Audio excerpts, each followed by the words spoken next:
Good morning, everyone. Welcome to Bizchicks TV. This is the place to be for tips, tools, strategies, and things you need to help you build a profitable business that's fun to run and to take the hassle out of your hustle. It's Tuesday. The digital diva is in the house. Terry Johnson, online from New York City, is here to talk to us today about the personal connection.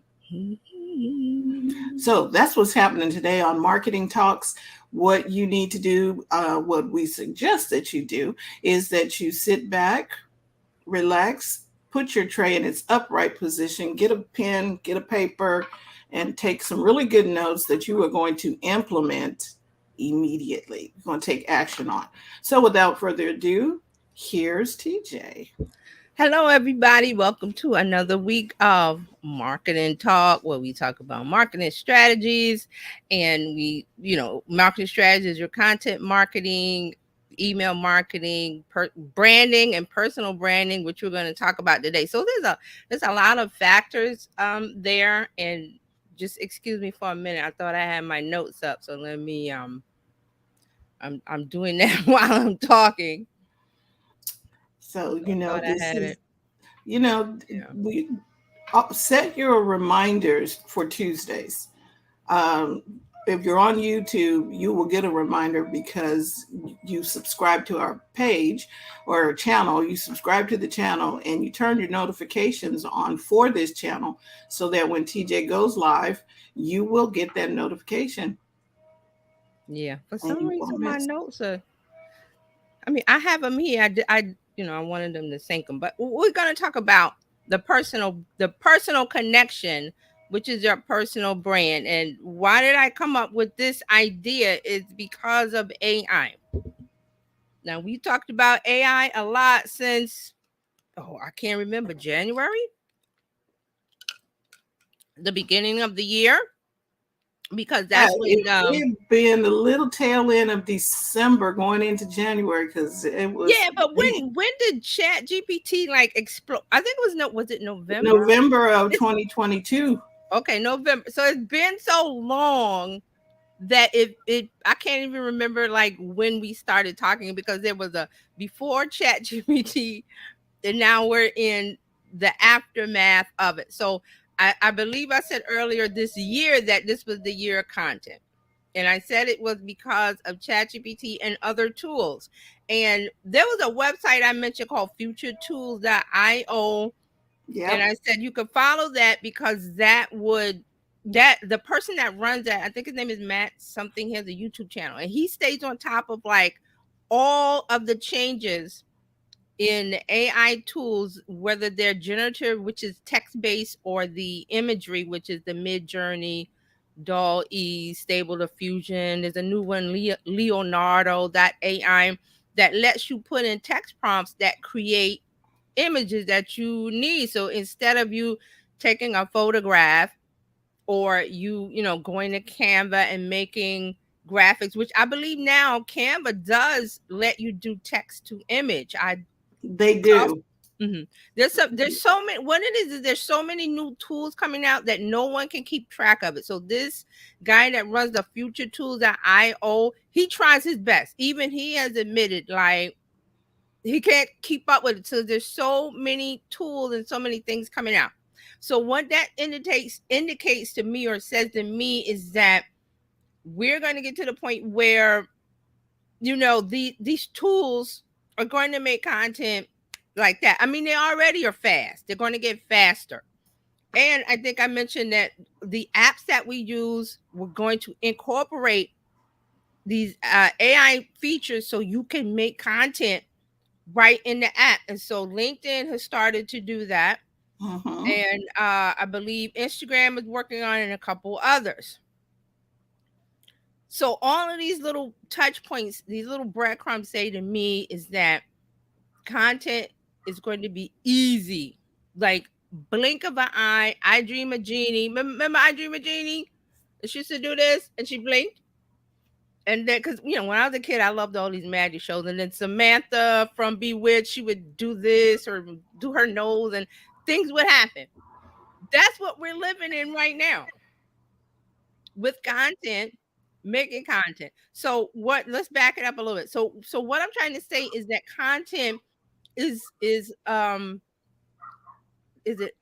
we talked about this content as a commodity. Remember we talked about it and I said that sugar, it used to be when sugar first was manufactured, it was a thing. Wow, sugar, because it was hard to come by. Right. Right. Now, do you go to the grocery store and marvel over sugar? No, you just pick up whatever's on sale. Same thing with bacon. Same thing with the flour. We talked about this, and We now we're did. at that point. Yeah. Do you see it? Because we talked about it maybe a month or so ago. I meant to pull up. I meant to pull it up and play it in here, but I was like, no, we're not going to do that. But that's when I was getting to the point that it's so generic that you shop by what price. Exactly. But there was a point when sugar was a commodity. Sugar was not a commodity. It was, I'm trying to think of the word, that it was precious, hard to come by. There's a word for that, and it's escaping me. Yeah. Everybody didn't have sugar. Nope. If you know Little House on the Prairie, I'm talking about the books, not the TV show, which it was a series of books by Laura Ingalls Wilder, and I loved those books as a child. And in the books, I remember she was talking about going to the general store, like they would get in a wagon and go, and sugar was a precious thing. Like when they bought, it was like, oh, mom bought sugar. Can you imagine? Right. Because it was hard to come by. Fun fact, sugar was only sold in the drugstores at one point. Really? I didn't know that. Because it was considered, they just didn't. Where was the penny candy? Yes, penny candy. So in these books, she's talking about when her family they left the East Coast, which was civilized, and they moved to the West, which was undeveloped country. So they wanted to go out there and get their land and state their claim and build their homestead and all of that thing. And she talks about these things finally because they weren't something that they had every day. Like her mom didn't go and make sugar cookies or the things that we do now. Right. Like who even thinks about sugar? There's no sugar's not around. It's like one of those things. So to hear her talk about it in a time when it was a precious item, almost like diamonds, sugar. Can you imagine? So now we are at this point now where we used to fuss around making content and pulling our hair out. Well, what do we say? What do we do? How do we? The tools will evolve, and they're evolving rapidly to the point where we won't have to even think about content. It will be like sugar, it will be flour, it will be butter, it will be bacon. All of those things that we go, it's sugar. It's not anything special or precious, where content used to be special, because now, and I don't know if you see it. Has anybody seen it? Maybe I'm the only one, but has anybody felt what I'm feeling about the content, the way it's going? Look, if you don't have content right now, it's because you didn't have an idea or you didn't express an idea. It is so easy right now to get content, because I tried Chat GPT with there was something that I wrote in my notes for a blog. I wrote my own notes. I copied my notes and put them in Chat GPT and asked it to simplify this. Right. And it did. And I was like, oh, that sounds pretty good. But they were my thoughts. Yes. My notes. That's what you're supposed to do with these tools. And I'm just going to tell you, if you think you're fascinated or afraid now, they are really going to do a job. It's going to be sugar. It's going to be, and you don't even think about it. TJ, because when you go to Facebook and the prompt, what does it say in Facebook when you go, what's on your mind? What's on your mind? Let me go and check, because they all say different things. Like Facebook says, what's on your mind? LinkedIn has something. So when it does that, there's going to be a button that say, I'm excited, and you press it, and it's going to spit out a whole post about you being excited about something. And you put in the blank what you're excited about. You won't even have to make a prompt. Now, because when we started with ChatGPT, it was like, oh, the prompts. Now it's going to be like you're not even going to need the prompt. You're just going to put in a code word or a word. It's going to be set up to where you won't have to think about, okay, what do I say? You just have a keyword. And And the keyword, go ahead. I've been using this for everything. Talking about AI, my app of choice is Chat GPT, but look, I also have what Bard on from the lab or something, and so when I type in a search result, I'm getting all kind of stuff. But what I've noticed is I can do stuff like I need questions for a panel. We're having a panel discussion. And here's the topic, here's the theme. I need questions around this theme. Did I not get like 15 questions? There you go. I was like, oh my gosh, this is the best thing since sliced bread. So, I mean, what that tells me is that how do you stand out? So, let's talk about that. Since content is a commodity and everybody has it and it's easy to make and it's not anything hard to get, how do you stand out as business owners? We're not even talking about influencers or any of that, you know, talk about what the influencer does because it's different from what we do as business owners. I always say that the influencer wants to hook in a brand or get a sponsorship deal or affiliate money. And we're not doing that. We're, B2B and B2C, direct to a customer or a business. So it's a Right. different level of content that needs to be created. Plus, as a business owner, you're running your business plus you're running your life. So there's not a lot of wiggle room to sit around and contemplate and write War and Peace. Nor should you for your content on your social media platforms. They will have built-in tools. It will be a one button push. Right. Okay. So if everybody's pushing a button and getting the same thing, because ChatGPT will give you the same thing, almost the same thing, and it's the tone is the same. How do you stand out as a business owner when you're creating content with these tools?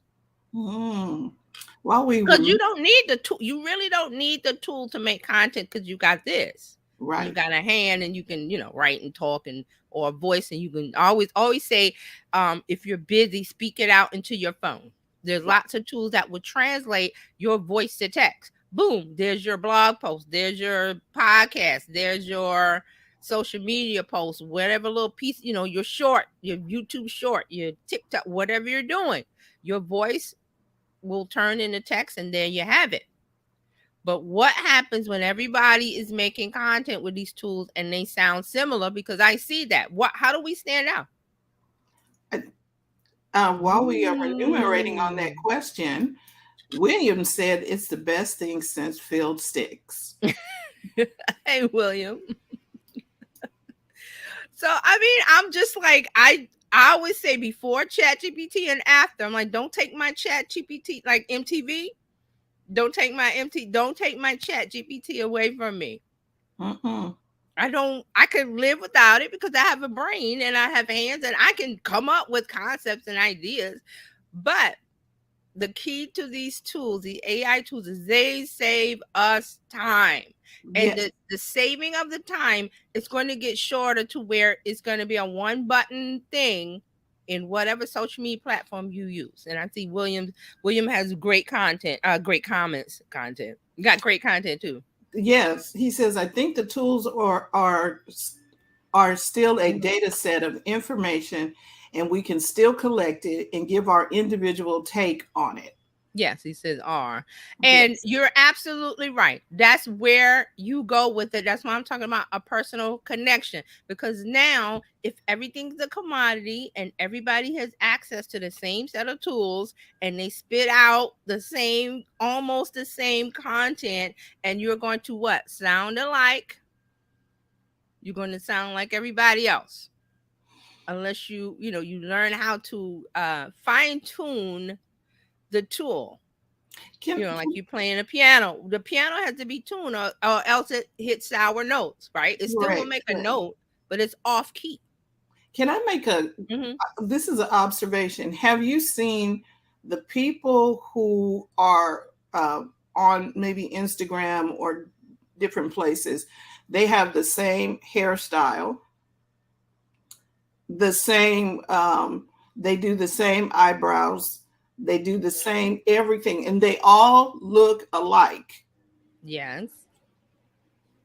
And I mean, they're different people, but they all look alike. They all sound alike, almost like the Stepford Wives. But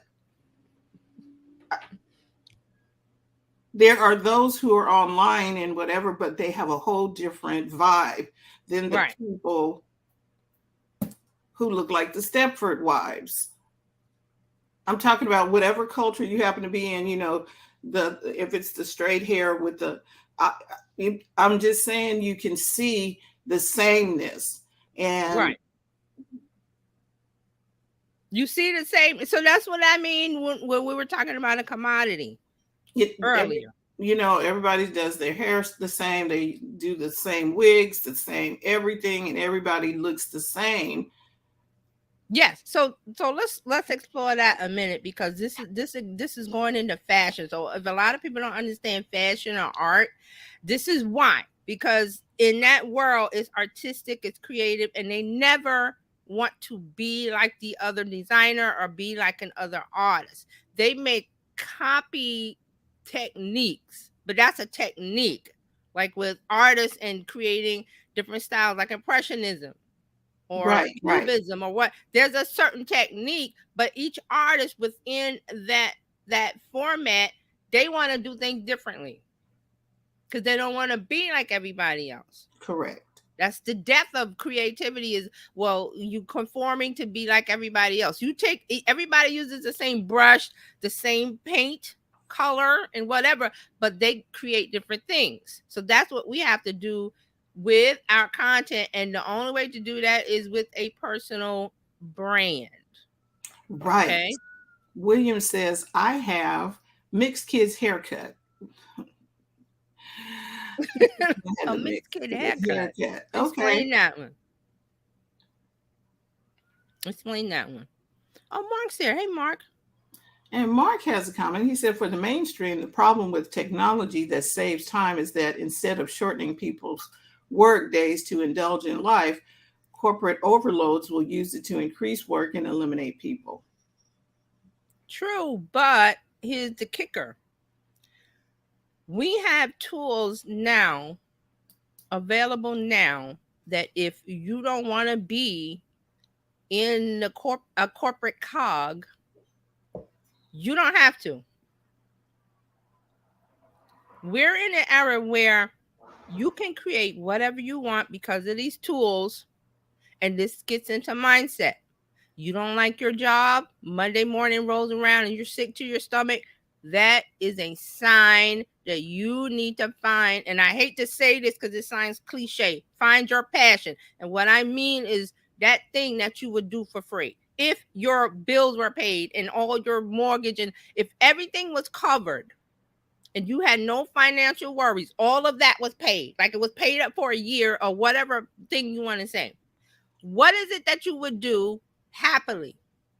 No one would have to force you to do it. For some people, it's painting, it's gardening, fixing a car, taking care of kids, whatever it is. We're in the era where there are digital tools that allow you to do that. But it takes work. It takes persistence. It takes dedication. And you have to get rid of the fear of, I'm not going to make it. Right. So that's a lot to overcome. Right. And we talked about that. The lady who up and quit when she was on a Zoom call with her boss. Mm-hmm. Oh, yes. The lady, and she quit on the Zoom, and all her co-workers, and she just started the job. So it was I think it was like a probationary period. We talked about that. But she had already had her thing started, her passion, which was something about mommies. Something about baby daddies and mommies. So she already had a community. And she was on there and quit her job in the middle of the Zoom call. She was like, She oh, was already making money. And that was one of the things that came up in the Zoom call. They was like, well, how, I'm not sure the wording. I have to go back and watch it. She's something about how you going to live. And she was like, well, me and my daughter, we're going to be fine. Because she already had this thing started that she loved talking about. right. She's already on TikTok with an audience. She's already on Instagram with an audience with her call to action. Go to my link in bio, and guess what was there? Things to buy, books and courses and t-shirts and mugs and things that her community wanted. Right. She'd already figured it out. Right. William is explaining the haircut. He said Oh, there's okay. a certain haircut you see for certain groups that have things in Oh, common. The military, the artists, the dads, the hard rocker, everybody yes, has we're a getting in certain. culture. Yes, we're getting into culture things where there's a certain culture, a certain group of people that when they hang together, they do things, and similar and things. Yes. and some people, they gravitate to that and they pick up that vibe, and everybody looks the same, like the soccer dads all look the same. How do you differentiate yourself? Right. How do you and how do you differentiate yourself? That's a hard word to say. As a business owner, which we're talking about is a personal brand. Now, I don't mean when you hear the word brand, it is not logo, color, this, that, and the other. We talked about this a lot. It is what you put out online consistently. It doesn't have to be McDonald's, Nike, or I'm not talking about that. Those are corporate brands. I'm saying the way you present yourself online as a solopreneur, entrepreneur, one person, whatever, mamapreneur, whatever you want to call it. I hate those labels. Whatever you're doing online, you're going to do it consistently. You're going to do it in a similar fashion. You got your messaging on point. You know who you're talking to. You know what you want to say, and you have a system set up to when those people come, the doors of the church are open and come up to the altar call. When you give the right sermon, do they come to the altar call? Heck yeah, those people get up. And that is what I'm talking about. So when you're effectively preaching online, getting people to join your church, your community, and you have a way to do that. And once they do that, you're not selling something fake. You're not being inauthentic. When they come into the altar, you whatever you promise them, they're going to get. See, that's the cycle that happens. So, and go ahead. I think the difference maker is the voice that resonates. It's the value that resonates with your audience, because so talking about the sameness. Yeah. There are people who have the same, and you talked about this before, everybody with when ChatGPT came out, everybody was telling you how you can make money, six figures. They do that. It's more now because of ChatGPT. There's more talk about the six-figure, making a six-figure, and there's always going to be the carnival barker person on the soapbox. Remember, I'm thinking of the Music Man. I remember the guy was standing on the box and saying, the snake oil salesman. Right. There's a certain talk around that. And there's a certain sound and a certain vibe, and you're like, no, I don't trust you. Right. There's the lure,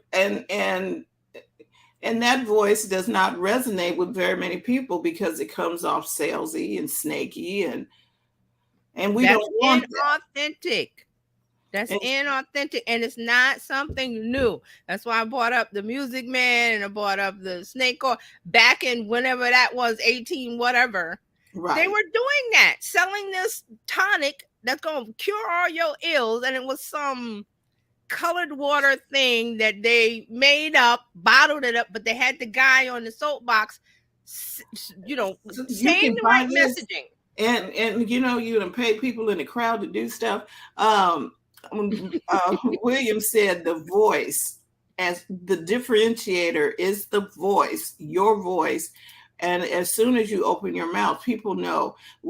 When we come here and listen to TJ, we know we're getting quality information about marketing. She's not here trying to sell us a course. I'm sure she has some, but she's not here selling us a course on get my course. And like Mark is saying, right? The easy way to six figures. There's a certain style, and I'm not knocking them because they will catch fish with that net. They are. They are catching. They will continue to catch. There's a whole other side of that. Mark said, by the way, if you pay me 4 figures today, I will show you how you might have made 6 figures. Anytime somebody I come across their messaging on Facebook or wherever, and they talk about make 6 figures, a 6-figure life, and the passion, not passion, the passive income. There's only one person that I've heard talk about passive income, and this was years ago. Is Pat Flynn? If you guys know Pat Flynn, he was an architect.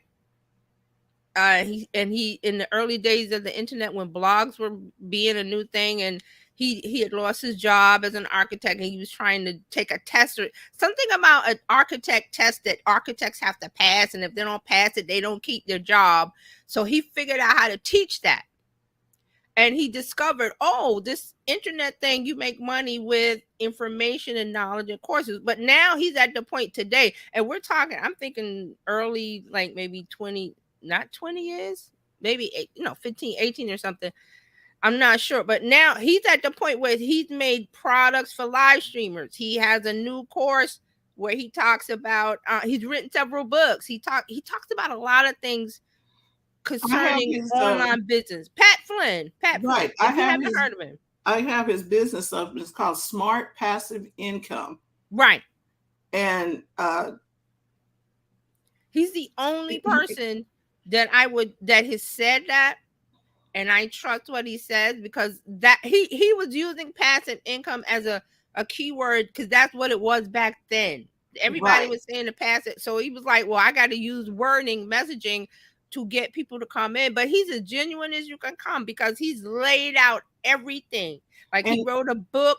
I think he wrote a book called Will It Fly? Like, will your idea work? He showed the whole process of how he was making the book. He made little Post-it notes and he was writing things. He showed the process of writing the book. So he's written several books. He has several courses. He even made I think he even made like a stand for live streamers. Let me bring him in. I mean, I have his site up. See, this is bring it up. This is kind of trustworthy because see, your site and your landing page also speaks volumes. But his messaging is the right one because he knows everybody's not my customer. Right, and he ain't talking to yes. So people are trying to still make content for everybody, and that doesn't work. And like William was saying about the mixed kids haircut and the grouping, there's a certain way those people talk, a language, so to speak, that you must be a part of that culture to be in it effectively. So here we are. This is so he calls it SPI. So he has podcast, he has everything. Right now, I think he's doing some free stuff on YouTube, on his YouTube channel, like a master class, like over an hour, because I'm subscribed to his YouTube, and it popped up. I was like, when I get a chance, I'm going to watch, what he has to say. But he has free stuff and he has stuff to sell. Right, and then he says we transform beginners into pros by teaching proven methods we use ourselves. This does not sound like snake oil to me. It's not, because I remember him when he first started. It's been a long time. And I love his tagline of, okay, when you get to his site, what's the first thing you see? Let's build your audience and monetize your work together. It's perfect. I want to build my audience. I want to monetize what I do. I need help. He didn't say, let's build your audience and monetize your work. He said, together. I'm here to help you. I'm here to serve you. And then it goes into, we transfer beginners. I'm a beginner. Into pros. I want to be a pro. Into teaching proven methods we use ourselves. Boom. I'm done. I'm in. I'm locked. Even if I hadn't seen him before today. And then look to the right.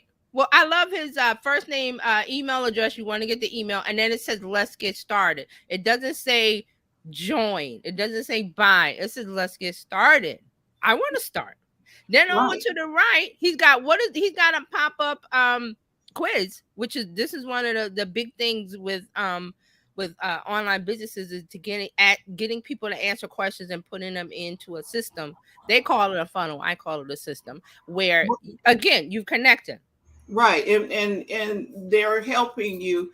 What's your pain point? Not enough time, too many distractions, or procrastination. I'm missing Mhm. some key knowledge or key skills.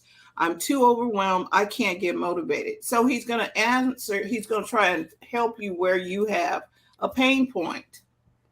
Right. And you know what? That question, you can get that question and those answers from chat. What he has on the right, Chat GPT will give you that. I mean, you may have, I want to ask this question and I know the answers, but sometimes you let Chat GPT do it to give you to flesh it out. You may have missed one, like he's got 5 things. Maybe you only had 3. And you Correct. go to ChatGPT and ChatGPT gives you 5, and you're like, oh well, 5 works because look at this. It's not overwhelmed. He's trying to cover the bases. There's not 10 questions. There's not one question. Because if you put one, that's not going to hit it. If you put 10, that's too many. What do we talk about? Remember Baskin and Robbins, 31 flavors? I don't know. Yeah, don't get me off 31 at the same time. Overwhelmed. So he does 5, which is perfect. It's going to cover 5 bases. He's got video there, and that's from his YouTube channel. And Yep. he's got a welcome. But see, I don't need any of this stuff because I already know him. But for a newcomer, he already knows his target audience. It's beginners who have an idea that they want to do something online. They have knowledge or work or business, and they don't know where to start. And right here, he's given you enough to. He's put out enough where I feel comfortable clicking through. Right, because if you go back up to the top is enough. Where he had this. This is enough. This is the hook. The fish is on the hook. What do? Well, let me keep reading, and then you scroll. And when you scroll, what happens? There's more information. He didn't throw all the spaghetti up at the beginning. He threw up one strand. You tasted that handmade roll pasta grannies. If you're ever on YouTube and you go to pasta grannies, it's really elderly ladies from Italy making hand Pasta. it's such a good series. I love it. But what I'm saying is that it's not the spaghetti out in the box. This is not Kraft out the box. Yeah, This it's is not Kraft Kraft mac mac and and cheese. cheese out the box. He gave you a little taste at the top, and then you got on the hook, and then you scroll, and as you scroll, there's more, and there's more. Who used to do that? And there's more with the infomercials. That It ShamWow. does this, and it's more, and there's more. Yeah, Somebody but does you know that. what? But this is so non. Um, And look at the stop at this one where it says, "Don't take our word for it." That catches the skeptical people. Okay, yeah, this sounds good. Yeah, whatever. I'm scrolling. Don't take out. Oh, this gets the skeptical people because this is customer client testimonials. I've done it. I love SPI Pro. These are people, and it's not something written from ChatGPT. It is a video there. The person who actually said it, there's the video. So in a ChatGPT world, well, anybody can spit out text saying I love SPI Pro, but click that video and you're going to hear the guy say it. Again, video is going to get more and more important as we go along, and people have been saying this prediction for years that video is going to be the thing. Well, it's slowly building up because the ChatGPT part of it is making it to where trust remember the know, like, and trust. Video is the ultimate in trust, not audio, video. And now we're getting to a point where AI can make video, so this might be problematic, and I'm gonna say maybe a year or two, unless they come up a way to rubber stamp verify that this is authentically a person, a human, and not AI. They're working on Right. that. The CEO of OpenAI is working on that actively because they know that is an issue. But for right now, video is the top of the list for I want people to trust me implicitly, explicitly. Video is the way. Now, what I like about this part right here, what is SPI? He talks about it was founded by Pat Flynn as a personal blog back in 2008, which is what you told 2008. us, Mm-hmm. and has been a trailblazer in the entrepreneurial space, focusing on honest, tested advice. Yes. That doesn't sound like you gonna get 6-figure, 10x this, and do. We're here to teach you how to grow your audience and make more passive income. Right. So there you go. So I want to say a little bit more about the concept of personal brand. I've written this thing I call it the era of the personal brand.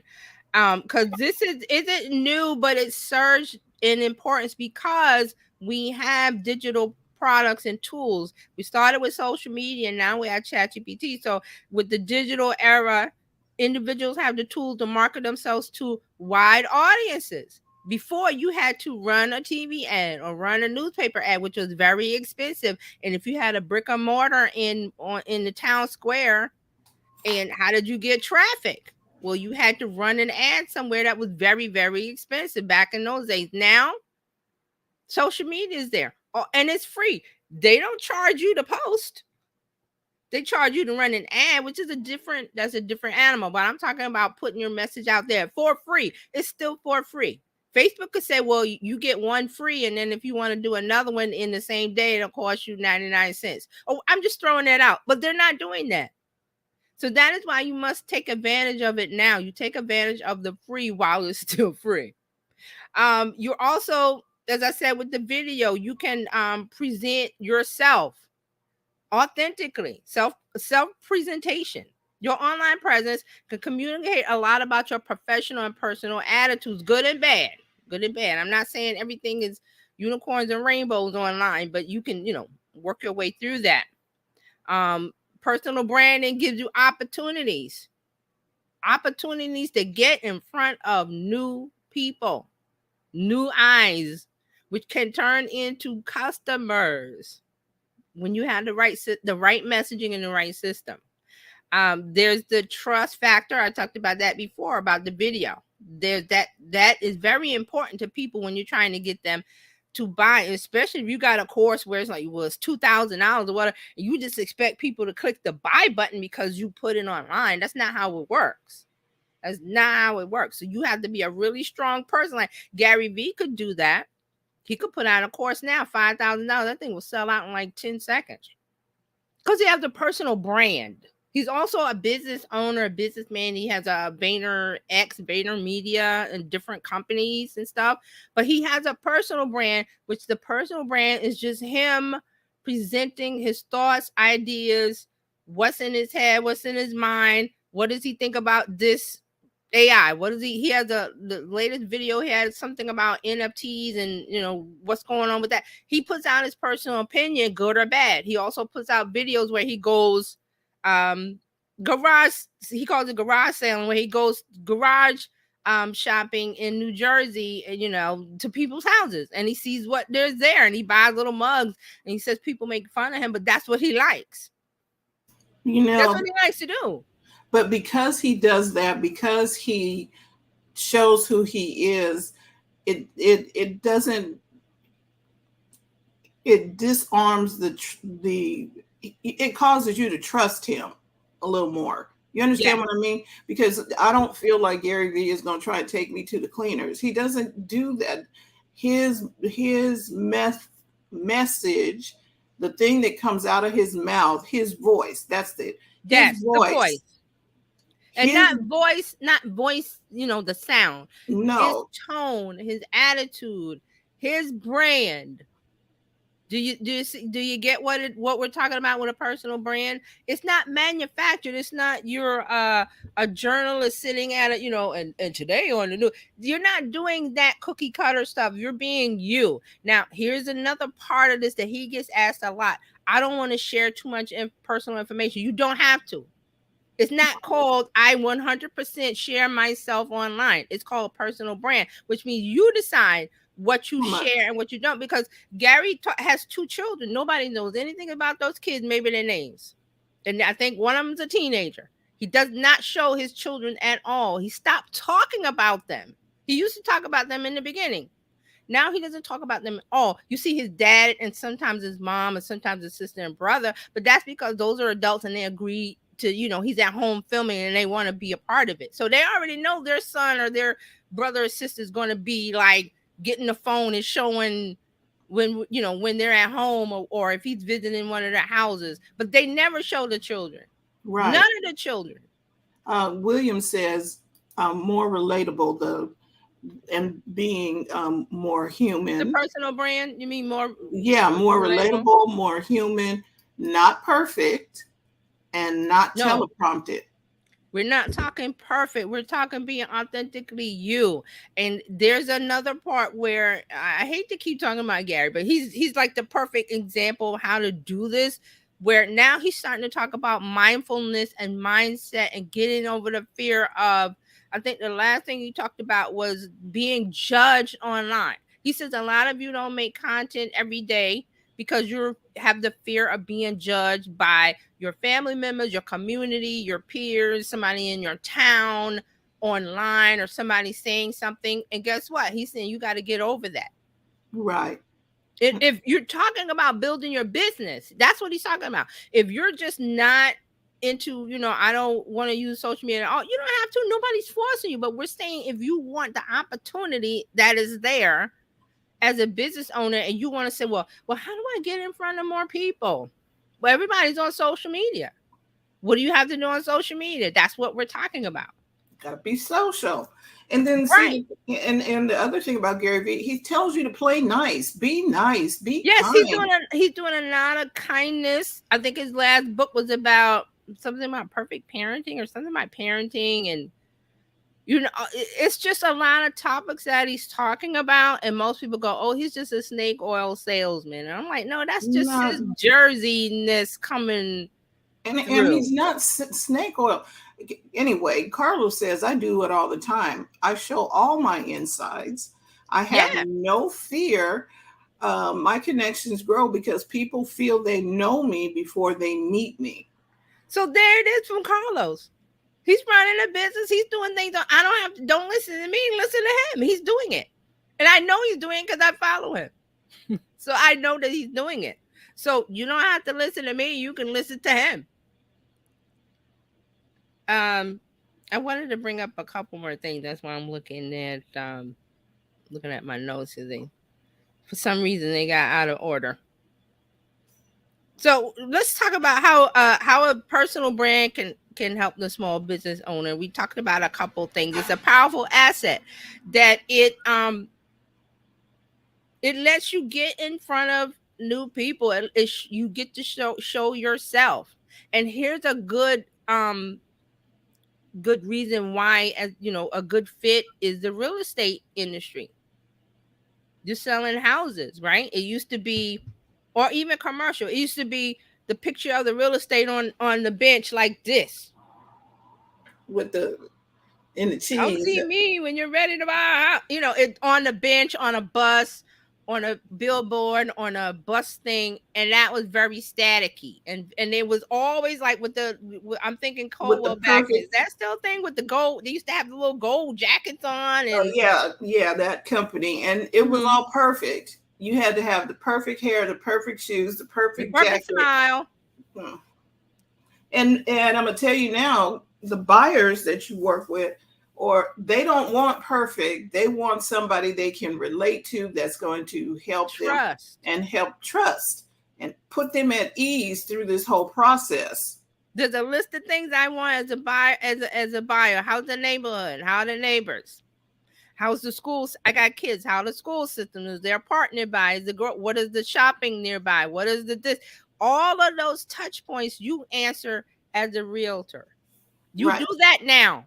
You don't put an ad out on the bus bench or the bus. I mean, you could still do that, but that is an expensive way to get and It really try to get in is. front of people where you got a phone, you're in the house and you show it, or you're in the neighborhood, or there's a cute whatever down the block. There's the safe playground for your kids, and you go to the playground and you pull out the phone and you just do a quick short on it. You don't have to do this cookie cutter, picture perfect thing, because with this industry that I'm talking about in social media is knowledge and information. That's Right. what I want as a home buyer. I want you to assuage, get my fears and what's my fear of this neighborhood. Or I don't know about this neighborhood. So you point out the positives and you want to mention, well, this might be, a little bit concerning that but they're fixing it. The city council's fixing it or whatever. So you never just show, here's the perfect view. You can do that, but people know, well, there's something negative there. Show it to me. Let me balance the sour, the sweet and the sour. Right. You need to help them. Yes, you need to help. Okay, Marga jokes. In in response to Carlos's comment, Mark says it's true. I've seen Carlos's appendix, and then Carlos replied back, and now I'm looking for $10 million with these connections. Um, yeah, and I'm sure William is talking about the end result is what we're Yes. wanting to have in mind. Yes. And Mark has another joke here, and he says, "I am going to gain trust through ads on Taxi TV." Taxi TV, what's that? That a channel? Taxi Was TV, that the where you were in the taxi and there's a oh, TV thing playing. Yeah, okay. okay. You know the 'Cause I was ads like, yeah, yes, on yes, the the back of the ads, right. seats.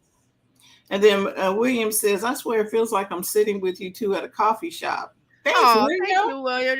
That's the best compliment. Yeah, it That's the is. best one. Thank you so much. Because that's what I'm trying to do. We're having a conversation where I'm giving you my knowledge and my thoughts, and Fran is also about what's happening.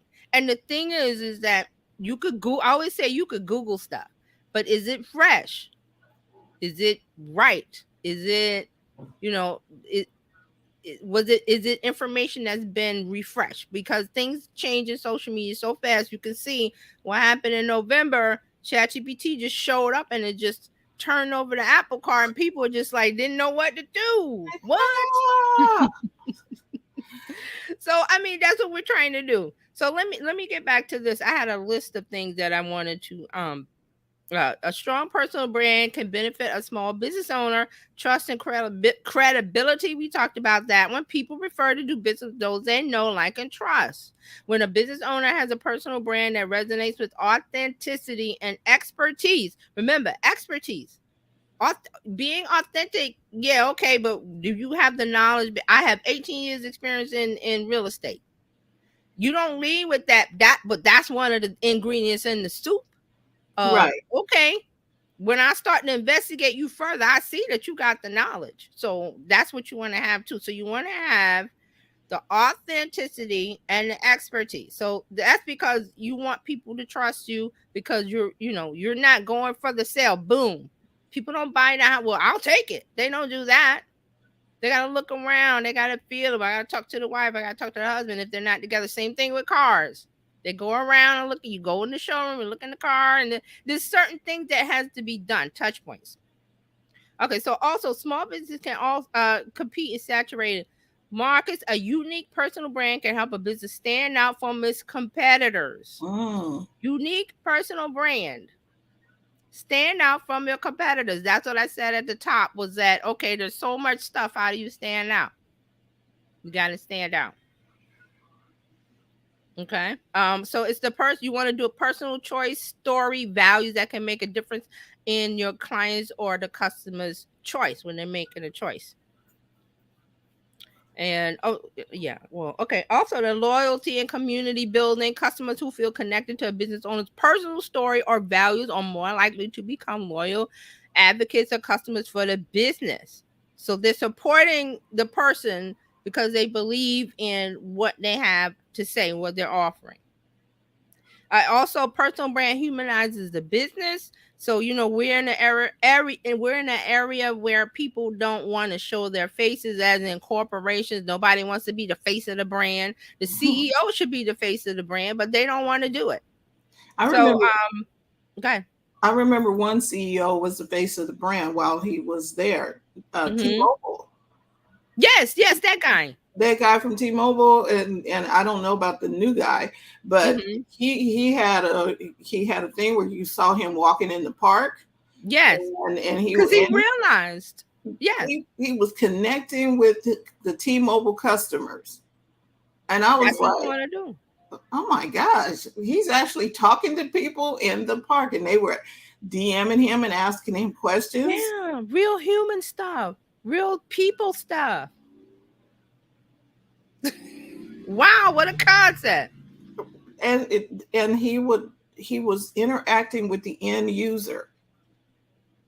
He didn't send Wow. them off to customer service right off the bat, but he would address their try to address their concerns and stuff. I was like, say what? I'm gonna follow you just because you was talking to people. Right.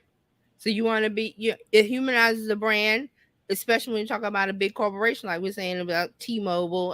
There's a couple other, I'm trying to think of corporations where the CEO there's a face to it. You recognize it and put it together. But you want to do that, and that's where the small business has an advantage over a corporation, because you, the business owner, you're doing a lot of stuff.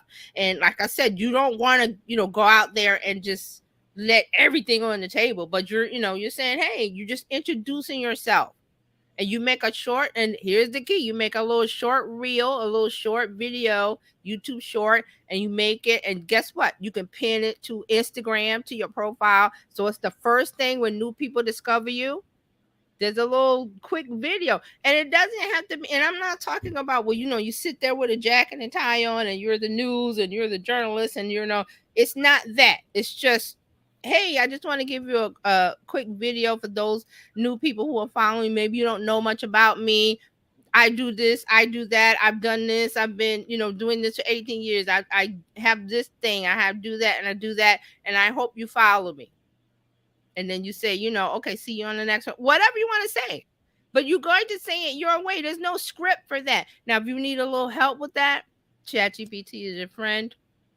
You can tell it, write me a little YouTube short video script using a humorous conversational tone, and it will write it in a humorous conversational tone. Or if you want something in professional tone, tell it professional. It will write something in that tone.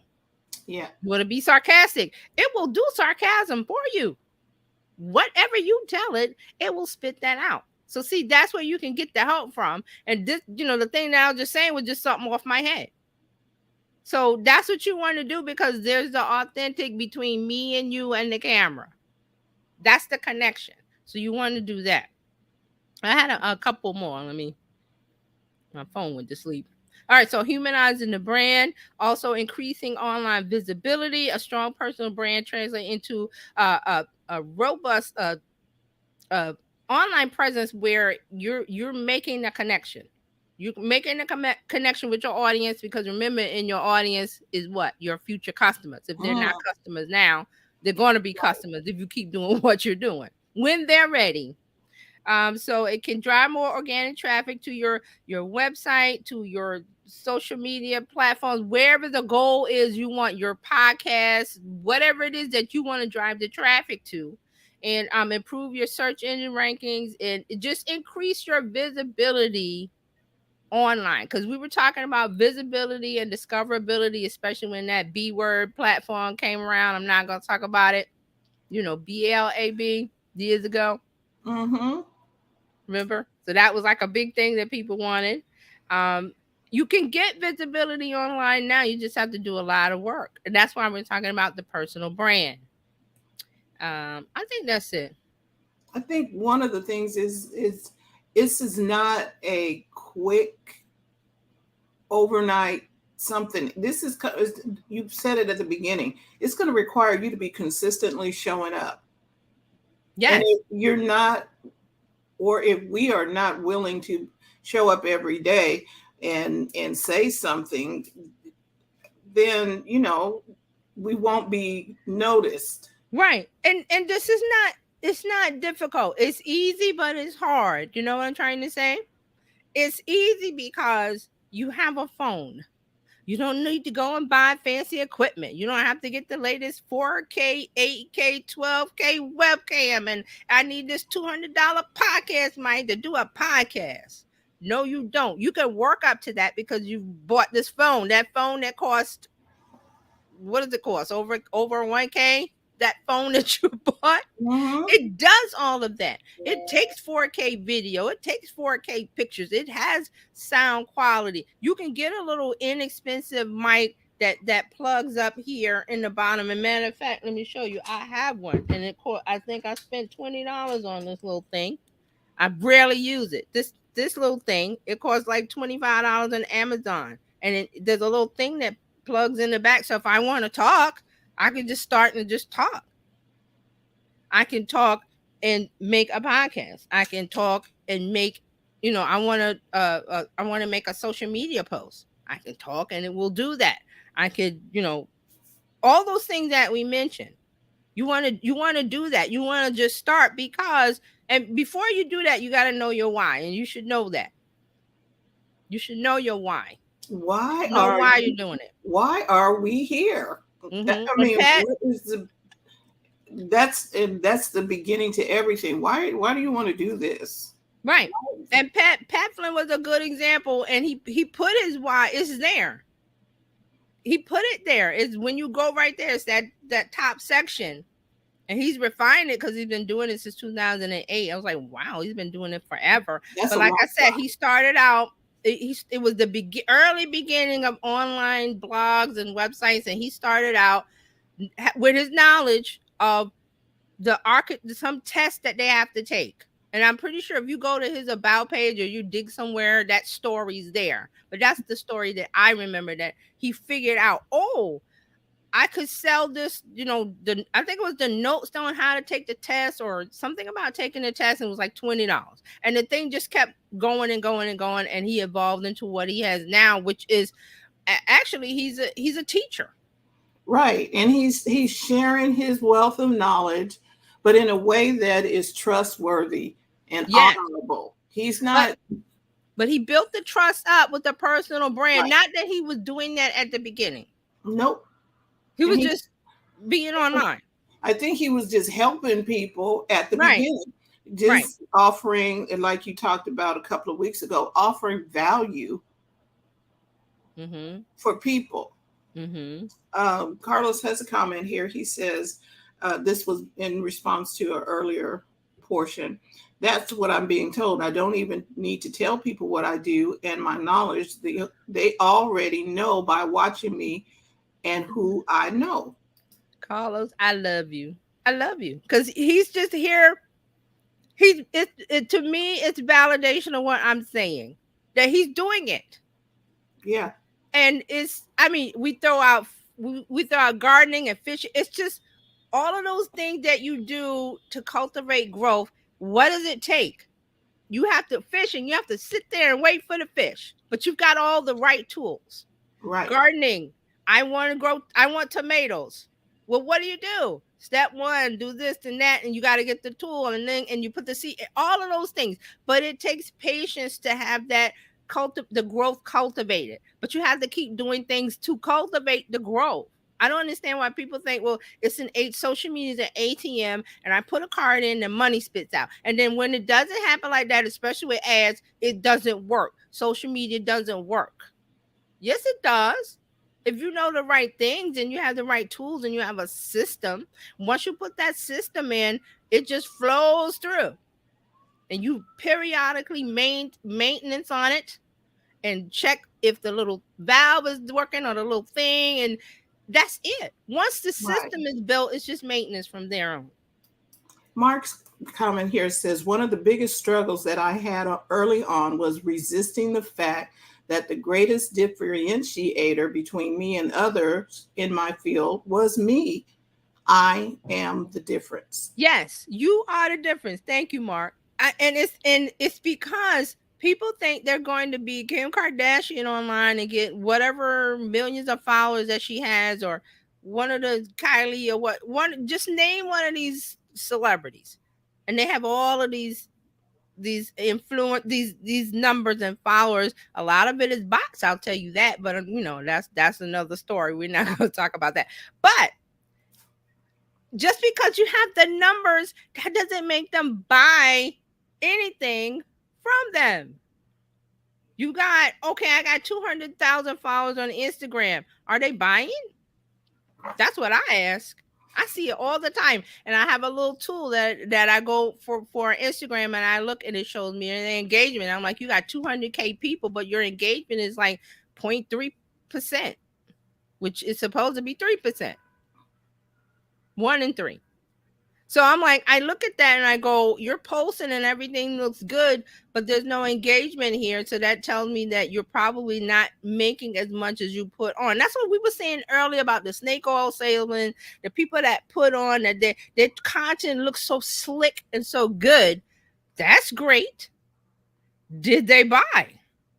Because if you're on as a business owner on Instagram, TikTok, wherever you want to go, are they clicking that link? And we talked about that last week with the silent consumer. Mm-hmm. And people, I was saying how you see, well, where did those sales come from? Because they're not commenting, they're not liking, they're lurking, but they're buying. So what do you want? You want a lurker that buys, or someone that comments and likes but doesn't buy? I'm just saying, like the silent consumer. Give me the lurker. I'll take, because they clicked that link. Right. And then they decided to do business with you. And they got into your system. That maybe they didn't buy right then, but they got on your email list, and then they bought down the line on your email list. See, all of that is patience, cultivating the growth. Oh, I love that. I might talk about that later. Cultivating the growth, which a lot of people don't have patience for, because they think social media is an ATM machine where they put in a card and money spits out. It does spit out money, but it may not be right that second. You may have to go inside the branch and talk to because something's wrong with, you know what I'm saying? It doesn't pop up just like that, but the system can be satisfying in that way for business owners, if you know what I'm saying. That right. It can be satisfying to where you do all the things online and the money does flow at the end. Like I said, I want a lurker that buys. I want a lurker that buys. You just sit in the cuts. Because I do that. I may be looking at your YouTube channel and looking at your posts. Never comment. Blog. And never like. Never comment, never like or anything. But guess what? You say something, a message, you hit me with the right message, a targeted message that hits me at the right point, bullseye, and my wallet is open and there's something in there to spend, I'm clicking the link to buy. Right. No questions asked. I don't need to ask you a question. I don't need to engage and put an emoji. Put an emoji in the comments if you. I'm like, you guys are gaming the algorithm, which, okay, I understand your little game. But as Carlos said, you put your head down and you do the work. You're running your race. You're cultivating your garden. You're out there fishing. All of those things, you have to put in the work and be diligent, persistent, and wait. Right. And then the ships come in. And sometimes people don't like to be patient. This is a patience game. Mm-hmm.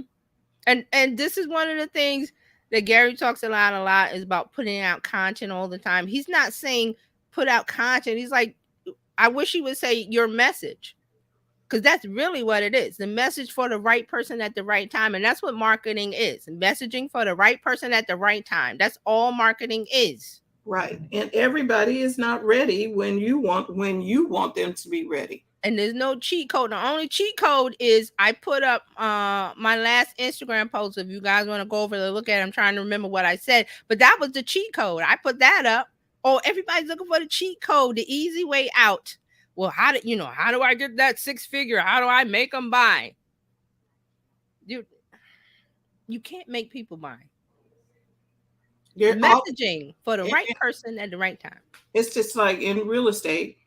Yes. The buyer is not buying until they're ready to buy. There's something that triggers inside of them when they are ready.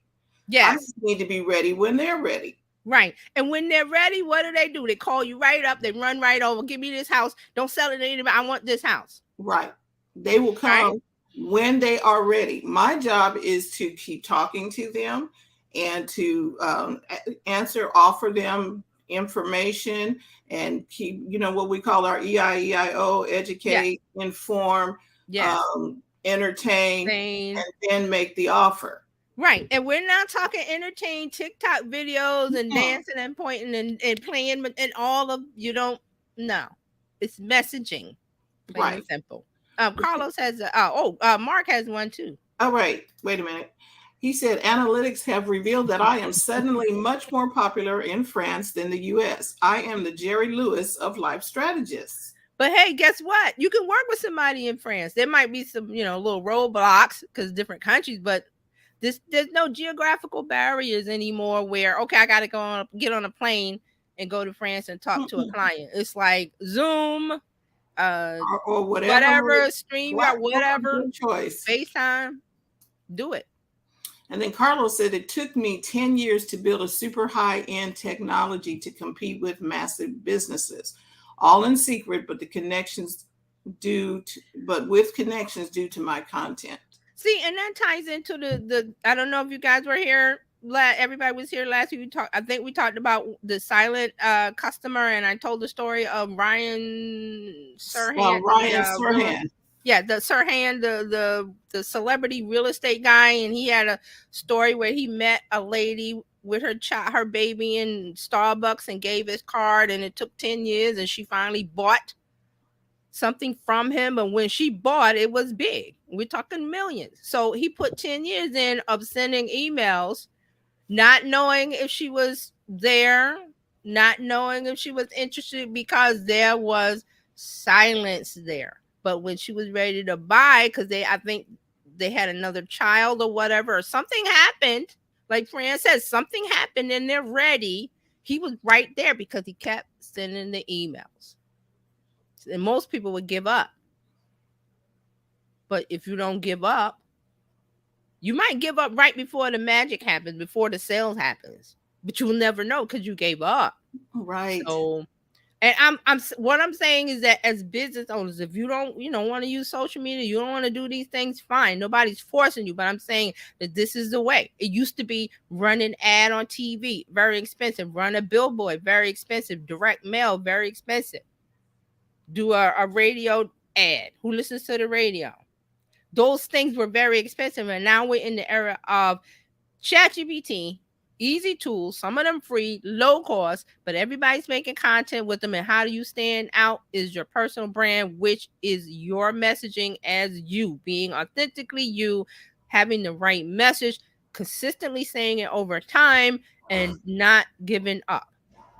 And then boom, you go, where did these customers where do they come from?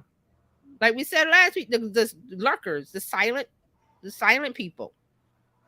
They're consuming and watching you the whole time, listening to your message, listening to you give them information, and you've done things and given things away and said things and given out tips and advice and information, and they appreciate that, and it built up over time. That's how it works. Oh, Dr. Tachi's here. Hey. Hey, Dr. Tachi.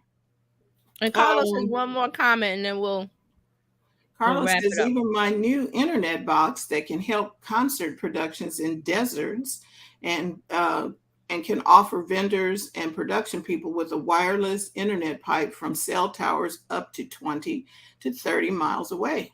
Wow. And great for emergencies as well. Yes. So all he has to do is demonstrate that. Right.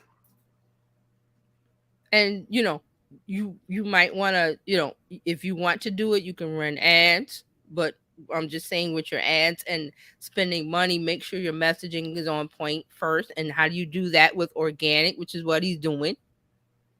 because you take your organic that works and that's your ad. You don't have to go, well, oh, I got to make an ad and I got to get a professional this and I got to do. No, whatever your organic posts work, the best one, that's your ad because it works organically. Yeah. So that's what you do. So he's doing the right thing, he's doing it right. But this is what we have to, what we're doing. We're working on personal brand now. And I remember a few, it's been a while. I can't remember, just like with Pat Flynn, that when blogging first started, I was following someone and they were saying that this start your blog now because this is now start it now because of all the benefits that you're going to have. And I was like, yeah, whatever. And so now I'm looking at it going, wow, if you listen to that person back then, writing a blog is your content that you've been putting into the bank, and it builds up your personal brand because you've been there before ChatGPT. Right. So you stand out from the snake oil people. You stand out from the people that are selling, the newbies who are just popping up with the, hey, I got the 6-figure formula. You're going to make millions, blah, blah, blah, blah, blah. And they just pop up out of the ground like daisies today, where you've been blogging since whatever, or you've been doing stuff since 2008, and that equity is there for all to see. You don't have to prove anything. Your equity, you've been doing this since 2008, like Pat, it's there.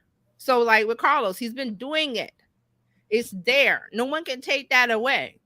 ChatGPT can come, whatever the new tool can come, and people can use it and make content and make it seem like they are, what did I say, authentic and the expertise, when they don't, because they just popped up today. They haven't been there since 2008, or they haven't been there since 2013, like with Carlos, because that equity is there. Nobody can take it away.